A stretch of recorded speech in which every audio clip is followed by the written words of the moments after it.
water irrigation, talking about the rice as you mentioned, and how we can apply rules just against anyone who's going to violate your rules or the plans for the land allocated for the rice. After the experiment we have this year, we are planning for next year rice permission or decree is to change the way of allocating the rice. land. So we will go for complete canal command area. Previously we used to have half of that canal or 30%, 40%. We are studying now to use one canal completely for rice. Another canal is not for rice for this year, it will come next year. That process we can control the water. We know how much water the rice needs, how much water the other crops, maize or cotton, whatever needs. Then we can deliver the exact amount of water for that canal. That we think can control the water in that case. Other measures, you know, rice is very strategic crop. So the farmer need the rice to have cash money, to eat the rice, to store it and eat it. And we unfortunately we export rice.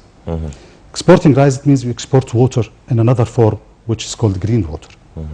So this year, I think the government has decided to export rice, and that's good news because the price we hope it will go down. Sorry to jump in here, sir, but why do you deem that this is unfortunate, but it might be a source of attracting foreign currency to the country? Because we have problem with water, especially this year.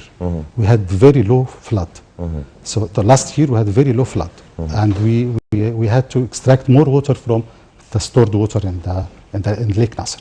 So it was very low flood, and we were in trouble managing that water. So water is you cannot compensate by other things. Yes. So saving the water is more important than having some cash money. At least this year and the coming years in low flood. If you have enough water, if the lake is full, you can change the measure. You can allow more rice. You can allow more export. You can allow export. But we have to be sensitive to this type of measures, especially for water.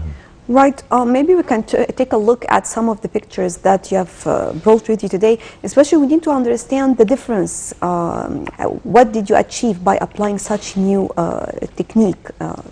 Well, this picture shows how to see. We can detect the field. We can detect the seed beds, and the farmer they move to the main bed. You see here the yellow color represent the areas by rice. So it moves every week. We have one image for the delta, the whole delta, and increase, if you can see just visually without numbers, it increased the rice by time. Actually this year they started very early. In April, some areas started rice and they finished early. In this part we have the violation. Some rates are not allowed to cultivate rice. These violations are the ones in black. No, again they are in yellow, but in different governorates which they are not allowed to cultivate rice. So what about the areas in black? Black is water. Oh, okay. Black is water. From satellite images, black is water. Yes. So we discovered also that some areas in the oasis, in the desert, they cultivate rice, which is very precious water, and they should not waste that water in rice. Some other sources should provide rice for them. So the new use of the satellite images in cultivation. By zooming in, you can find each area in each village. You can see where the rice is cultivated this year, even in the stages, in different stages. So we have tried this year, and based on the results, we are going to change some of the legislation for next year, and we are planning. So what are the measures that are taken once the ministry pins out the violators? Representatives of the ministry go to these areas and talk to the people and tell them that what you're doing, try to discuss the issue with them, what you're doing is illegal and you're wasting water. What are the measures taken? Actually, there is no time, it's short time, so there is no time to go and educate them at that time. So what happens? Yes, after you monitor the illegal. Yes.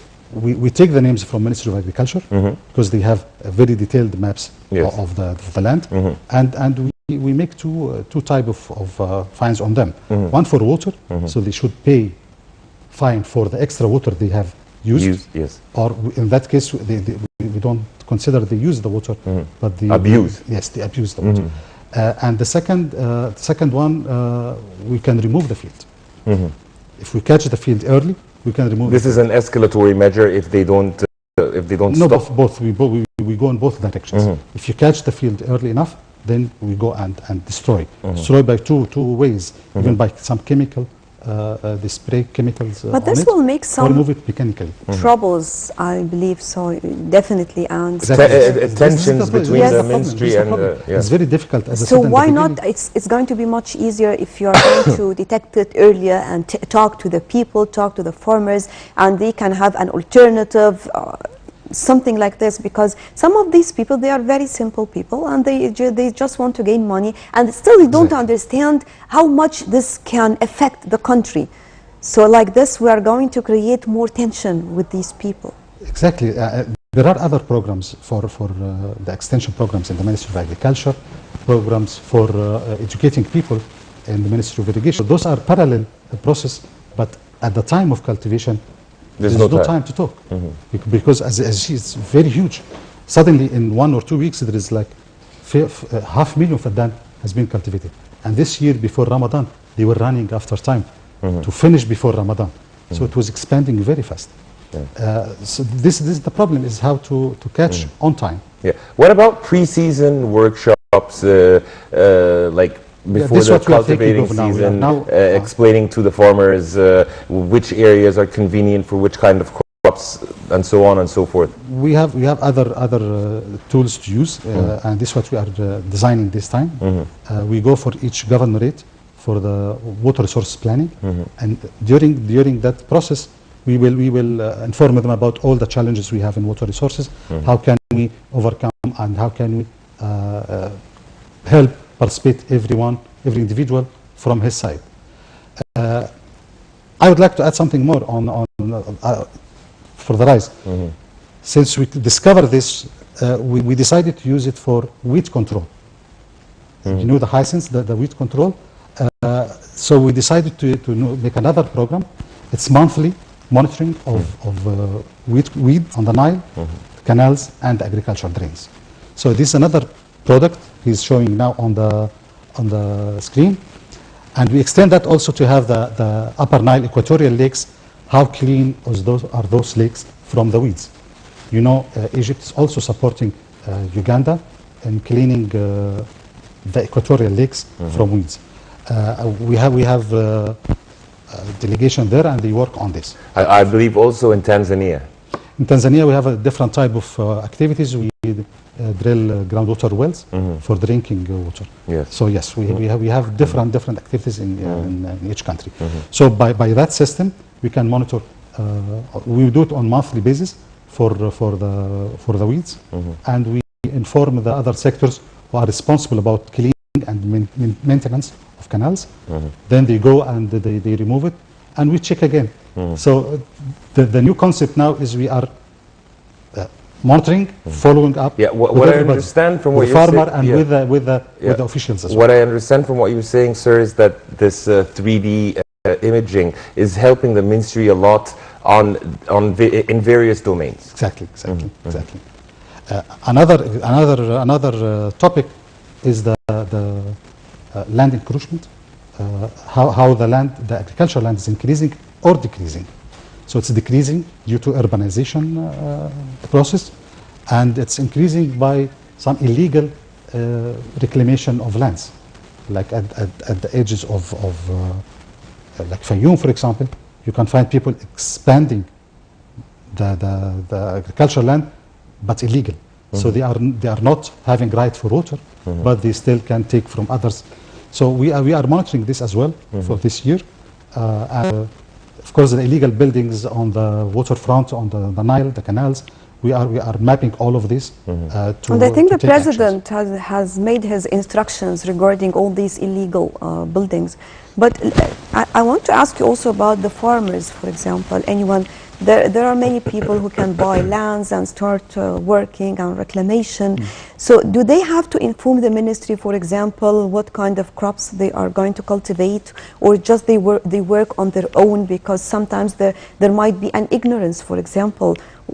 They work for their own because so we cannot blame them because free market since, yes, but the point is, how can he know that, for example, you have already got the land allocated for rice, for example? How can he know? No, especially for rice, they know from the Ministry of Agriculture. They have offices in each village, so they inform them if they are in the rice zone this year or not. But basically, we don't have rice in upper Egypt. It's only in Delta. And again, to be more focused, the north part of Delta, because we need rice there to help in preventing the saltwater intrusion. So the saltwater intrusion. And also the type of the soil is perfect for the cultivation of rice. It's heavy and it can contain the water, hold the water for a long time. Yes. So we pay basically for the salt to prevent the saltwater intrusion. So we need them to cultivate rice. Yes. And to remember now, when the High Aswan Dam was built, one of the functions was to increase the rice cultivation to be 700,000 فدان.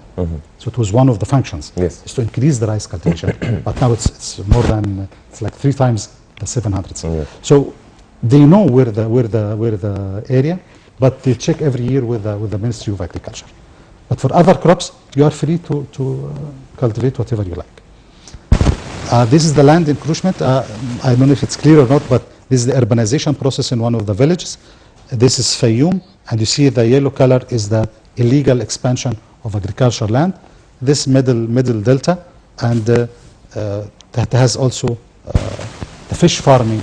People, they change land from agricultural land to fish farming for more benefits, and also we are monitoring this. The concept for this sub-program, if we can call it, is we compute exactly the agricultural land we are providing water for. Then we can adjust the water we are delivering, increasing or decreasing, to have better management for water resources. Sir, if you can tell us more about this, because I believe that your ministry is facing a lot of challenges. If you can give us a brief about them and how the ministry is trying to combat or to overcome these challenges. In this type of business, you mean? The challenges in the information. Yes. Yes, we have like each sector, they have their own information center or information unit. Some other units called the geographical information units. So, in fact, nowadays we are having like a forum. We initiated that forum of managers of information systems.